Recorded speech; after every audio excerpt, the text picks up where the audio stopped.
The device in my hand is nolta electric kettle, and in this video we discuss what are the principal parts of this kettle. Okay, this entire part is called the kettle body. Okay, this is the kettle body, and here you can see this is the lid. You can see this is the lid of a kettle, and this is the lid release button. So for opening the kettle, this is the lid release button. This portion is called the spout. Then this is the antle.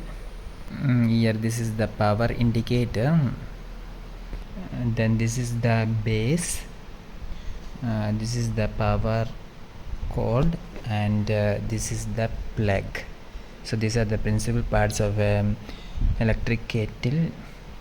So you can also see a water level scale with the maximum or minimum written inside of this video. See for more videos, subscribe and stay with the Engineers Online. Thank you.